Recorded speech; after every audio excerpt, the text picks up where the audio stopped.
है आप सभी लोगों का इस चैनल पर दोबारा से। जैसा कि आप सभी लोग जानते हैं, हम लोग इस चैनल पर freelancing videos, productivity videos and college life related videos के बारे में बात करते हैं। आज मैं बात करूंगा कि व्हाई आई लेफ्ट फिजिक्स वाला मेंटोरशिप प्रोग्राम के बारे में पूरी कहानी सुनाऊंगा आपको एक तरह से। तो आप आराम से पूरा वीडियो देखना, ठीक है। क्या चेंजेस आए हैं और अभी क्या फ़र्क है, मैंने हमेशा आपको ये बताया है कि इसमें अप्लाई कैसे करना है। आज मैं बताऊंगा कि इसमें क्या क्या दिक्कतें हैं, क्या क्या आपको चीज़ें फेस करनी पड़ सकती है। और ये अगर आप ये वीडियो देख रहे हो तो इसको पूरा देखना, ताकि मैं आपको पूरा स्टोरी बता दूं, फिर आप ये जज कर लेना कि आपको क्या करना है। तो वीडियो स्टार्ट करने से पहले आप सभी लोगों के लिए एक छोटा सा इन्फॉर्मेशन, अगर आप में से कोई भी कैश क्रंच से जूझ रहा है, यानी कि आप जो है पर्सनल लोन अप्लाई करना चाहते हैं एंड मिनिमम डॉक्यूमेंटेशन के साथ, then you can use True Balance app. True Balance is RBI registered NBFC। अगर आप पर्सनल लोन उनके ऐप के थ्रू से अप्लाई करते हैं तो you will get 18% per annum का interest rate depending upon your credit score. उनका जो इंटरेस्ट रेट है 18% पर एनम से स्टार्ट होता है।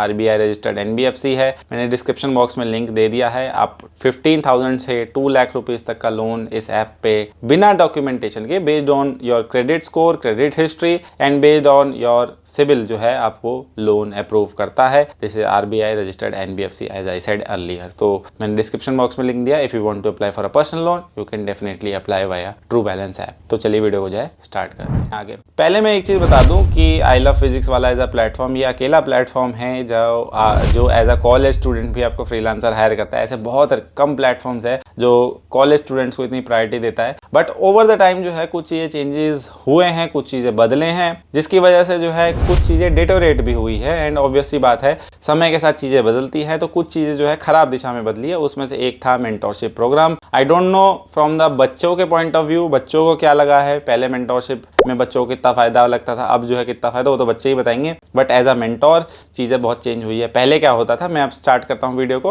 पहले क्या होता था कि आपको एक ग्रुप बना दिया जाता था एंड उसके आप एक हेड होते थे। पहले ये काम व्हाट्सएप पर होता था। आपको डेली के जो है कोट्स भेजने होते थे, बच्चों को टारगेट सेट करके देना होता था, और संडे को एक गूगल मीट लेनी होती जिसमें बच्चे जो है इंटरेक्ट करते थे आपसे। 40 मिनट, 50 मिनट, 1 घंटे की आपने गूगल मीट ली, जिसमें आप जो है एक PPT बना के लाते थे बच्चों को किसी टॉपिक के ऊपर गाइड करने के लिए, कि इस तरह से क्वेश्चन अटेम्प्ट करने, जो भी उनके डाउट्स रहते थे उसके रिगार्डिंग। तो पहले ये चीज़, ये सिस्टम रहता था। एंड पे भी था 8,000 रुपीज़ मैक्सिमम पे। मैं बता रहा हूँ मैक्सिमम पॉसिबल पे, बिकॉज ऐसा कोई फिक्स नहीं होता था। आपके ऑडिट के बेसिस पर, जिस तरह से आप काम कर रहे हो, स्टूडेंट ने आपको फीडबैक दिया, वो सब मिला जुला करके 8,000 रुपीज़ आप मैक्सिमम पर मंथ अर्न कर पाते थे।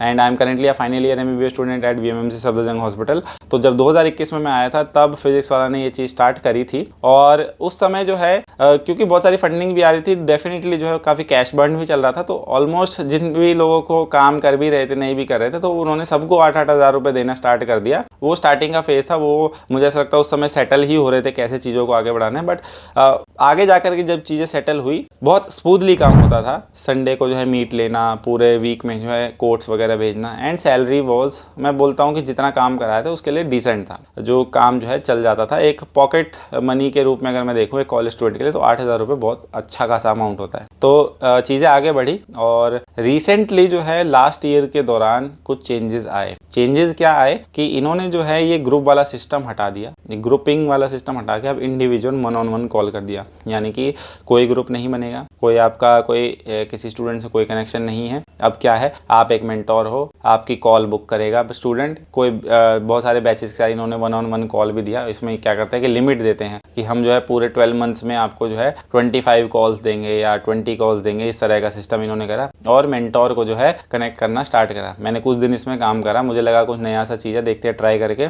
इन्होंने क्या करा कि आपको इंडिविजुअल स्टूडेंट के साथ कॉल पे कनेक्ट तो करते थे, बट इन्होंने लिमिट क्या कर दी कि 20 मिनट से आपकी ज़्यादा कॉल होनी चाहिए। क्योंकि बच्चों का, उनका लॉजिक ये था कि बच्चों का आप जो है डाउट 20 मिनट से कम में नहीं कर सकते, जो कि मैं समझता हूँ कि हाँ लॉजिकल बात है, क्योंकि अच्छे से गाइडेंस तभी हो पाएगी। और बच्चे तभी कॉल करते हैं जब उनको जो है काफ़ी जो अंदर से उथल पुथल होता है। बट हो क्या रहा था, इतने सारे फैसिलिटी देने लग जाते थे, बहुत लोग मिसयूज़ भी करते हैं। तो कुछ ऐसे बच्चे जो अननेसेसरीली परेशान करने के लिए कि कुछ उल्टा, मतलब उनको कोई एकेडमिक, मेरे साथ तो बहुत बार हुआ है, एकेडमिक कोई डाउट नहीं है उनको, बस ये जानना है कि एमबीबीएस लाइफ में क्या हो रहा है या फिर आपकी लाइफ में क्या हो रहा है, आप क्या आगे प्लान करना चाह रहे हो, तो वो तो चीज़ चलती है। बट द थिंग इज कि जहाँ पर इतना एफर्ट अगर किसी मेंटोर से अगर डलवाया जा रहा है, अगर आप भी अगर मेंटोरशिप कभी करोगे, इतना अगर एफर्ट डालोगे कि इंडिविजुअल स्टूडेंट पे, पर कॉल जो है आपको maximum 40 rupees based upon your rating, आपको मैक्सिमम 40 रुपीज़ मिल सकते हैं। यानी कि अगर आप आधा घंटा कॉल पे बात करोगे, जिसमें मैं अभी दिक्कत बताऊंगा क्या है, 40 रुपये आपको आधे घंटे के मिलेंगे। जिसमें क्या दिक्कत है, इनका एक ऑटोमेटेड सिस्टम है जो कि अगर आपने बोला कि मैं 8 बजे फ्री हूँ तो 8 बजे आपका कॉल लगाना चालू कर देगा। जिसमें क्या होगा कि आपको पहले कॉल लगाएगा, फिर उसके बाद स्टूडेंट को कॉल लगाएगा। तो कभी स्टूडेंट के पापा उठाते हैं, कभी स्टूडेंट की मम्मी उठाती है। सुबह को ये लोग फॉर्म भरवा लेते हैं, तो स्टूडेंट जो है फॉर्म भर देते हैं कि मेरे को ये दिक्कत है, मेरे को मेंटोर से आज कनेक्ट करवा देना। तो क्या होता है कि आपने 8 बजे की अवेलेबिलिटी डाली, उसके बाद जो है 8 बजे आपको कॉल लगाया फिजिक्स वाले के ऑटोमेटेड सिस्टम ने, और फिर वही कॉल जो है अब बच्चे को लगेगी। तो मैक्सिमम टाइम जो है स्टूडेंट को पता ही नहीं होता कौन कॉल कर रहा है, तो आपको इंट्रोड्यूस करना होता है कि मैं एक मेंटोर बोल रहा हूँ आपका, आपने जो है फॉर्म भरा था, आपको दिक्कत आ रही थी। थोड़ा सा कभी कभी ये दिक्कत आती है कि कभी जैसे पेरेंट्स उठाते हैं या फिर वो पेरेंट्स बाहर होते हैं तो बोल देते हैं अभी कॉल मत करना, थोड़ी देर बाद कॉल करना, तो उनका भी पॉइंट ठीक है। बट कभी कभी ऐसा फील होता है कि फिजिक्स वाला के जो वो नहीं होता कि हम कॉल वाले एजेंट्स हैं कि हम जा करके बात करें, आपको दिक्कत थी, क्या दिक्कत है, इस तरह की चीज़ें जो है पूछना, तो ये थोड़ा अजीब सा लगता है। उसके बाद जो है इतना करने के बाद भी मान लेते हैं कि अगर कॉल नहीं उठाया स्टूडेंट ने, तो अब वो चीज़ वो जाएगी डीएनपी में कि डिड नॉट पिक्ड, और फिर जो है आपको वो 10 बजे से जो है दोबारा से कॉल लगना स्टार्ट होगी। फिर उसके बाद 10 बजे भी नहीं उठाया तो उसके बाद थोड़ी देर बाद दोबारा। तो यानी कहने का मतलब आप 8 बजे से बैठे हो, मान लेते हैं स्टूडेंट ने नहीं कॉल उठाया, जो कि बहुत बार होता है, कोई स्टूडेंट नहीं कॉल उठाता, फ़ोन नहीं उठाया, तो या फिर फादर ने उनके नहीं उठाया कॉल, तो आपका जो है 8 बजे से 8:30 बजे वाला, क्योंकि 3 बार ट्राई करेगा सिस्टम, और फिर 8:30 तक आपका टाइम हुआ खत्म, और फिर उसके बाद जो है 9-10 बजे से दोबारा से सिस्टम चालू। अब उसके बाद ये नहीं पता आपको कि जब ये दोबारा से जब डीएनपी कॉल्स लगेगी तो 9 बजे के बाद आप किस स्लॉट में आपको कॉल मिलेगा, कुछ नहीं पता। आपको रैंडमली जो है सिस्टम कभी भी आपको कॉल कर सकता है, क्योंकि बहुत सारे डीएनपीज होते हैं, आपको रैंडमली कभी भी कॉल अलॉट हो सकती है। यानी कहने का मतलब है कि आपने सोचा कि मैं 30 मिनट बात करके फ्री हो जाऊंगा और बच्चे को मैं बता दूंगा और मेरे 40 रुपीज़ या जो भी है अर्निंग हो जाएगी और मैं अपना डेली का काम करने लग जाऊंगा। बट क्या होता है कि 8 बजे आपने दिया टाइम, कॉल नहीं उठाया, फिर 9 बजे वेट करोगे तब भी नहीं आया, 9:30, 10, 10:30, आपको 10:30 बजे कॉल आया, या फिर हो सकता है 9:30 बजे कॉल आ गया। कहने का मतलब है कि आपका टाइम जो है कम से कम नहीं भी होगा तो 3 से 4 घंटा डेली का जाएगा ही जाएगा। वरना क्या होगा कि आपके ऊपर कॉल्स आते रहेंगे और आपको पिक करना पड़ेगा। आप चाहे कुछ भी काम कर रहे हो, आप हो सकता है बाहर गए हो, आपसे हो सकता है ड्राइव कर रहे हो, आप हो सकता है कॉलेज में हो, कुछ भी कर रहे हो, आपके पास कॉल आएगा, और कॉल जब तक आप नहीं उठाओगे तब तक वो बजता रहेगा, और फिर जो है आपके ग्रुप पे मैसेज आ जाएगा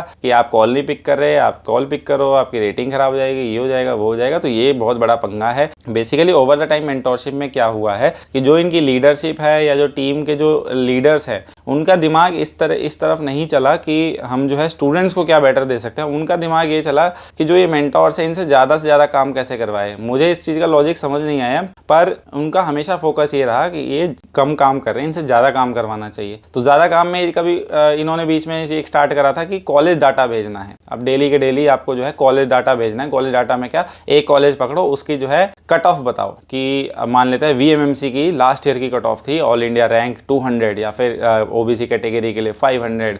तो आपको इस तरह से कॉलेज डाटा भेजने का, जो कि आप अगर सोचो कि मेंटोरशिप में ये थोड़ा अननेसेसरी काम है, बट उनका दिमाग इसमें बार बार चलता था कि किस तरह से इनका जो है मैं काम इनसे ज़्यादा करवाऊँ। तो ओवर द टाइम ये चीज़ें होती रही, कभी कॉलेज डाटा भेजना, कभी नई नई तरह की पीपीटी बनवाना, जिसका मेरे को बहुत बार लगा कि इसका क्या सेंस है स्टूडेंट की लाइफ में। बट वो जो है उनका चलता रहा। अब इन्होंने नया करा कि हम जो है 1-on-1 देंगे बच्चों के लिए, 1-on-1 मेंटोर जो है उनके लिए अवेलेबल होगा। बट उसी में जो है आप ये देखो कि आपके 3-3 घंटे वेस्ट हो रहे हैं, एंड आपको इन दी एंड जो है 40 रुपीज़ ही मिल रहा है। तो पहले जो अर्निंग जो 8,000 मैक्सिमम थी, अब जो है आप अगर पूरे महीने भी दिल लगा के भी काम करोगे तो भी जो है 3,000 3,500 रुपये आपके बनते हैं। तो ये जो है कुछ दिक्कतें हैं जो ओवर द टाइम जो है जब आप कर रहे थे, या ये चीज़ें जो है धीरे धीरे परेशान करने लग जाती हैं। एंड फिजिक्स वाला पे एक बहुत बड़ा जो है ग्रुप ऑफ स्टूडेंट्स ऐसा है जो सिर्फ भीड़ बढ़ाने के लिए है। वो हर कोचिंग के अंदर है, ऐसा नहीं है कि सिर्फ फिजिक्स वाला के अंदर। आप में से बहुत सारे लोग मेरे को मैसेज करते हो, भैया हमारा लगवा दो, हमारा करवा दो। मैं कैसे करवा दूँ, मैं जब खुद ही नहीं तो उसमें। दूसरी बात यह है कि इंटरनल लिंक्स मैं वैसे भी शेयर कर देता हूँ। मैंने बहुत सारे इंटरनल लिंक्स ऑलरेडी शेयर कर रखे हैं। अगर आपको लगता है कि आप ये करना चाहते हो तो then you can definitely apply. मैंने जो है थोड़े से नेगेटिव पॉइंट्स इस वीडियो के अंदर बताए, बट मैं दोबारा बोलूँगा फिजिक्स वाला is one of those platform जो इस तरह से कॉलेज स्टूडेंट को हायर करता है, वरना बाकी प्लेटफॉर्म शायद उसे कंसीडर भी नहीं करते। तो ये था पॉइंट, ये जो पॉइंट है वो एक प्लस पॉइंट में है कि आपको एटलीस्ट कुछ कमाने का मौका जो है वो दे रहा है फिजिक्स वाला। अगर आपको लगता है कि आपको ज़रूरत है then you can definitely do that. तो ये था इस वीडियो के अंदर। अगले वीडियो में बात करेंगे एक नई टॉपिक के ऊपर, एक नई चीज़ के ऊपर। तब तक के लिए बाय, नमस्ते, जय हिंद।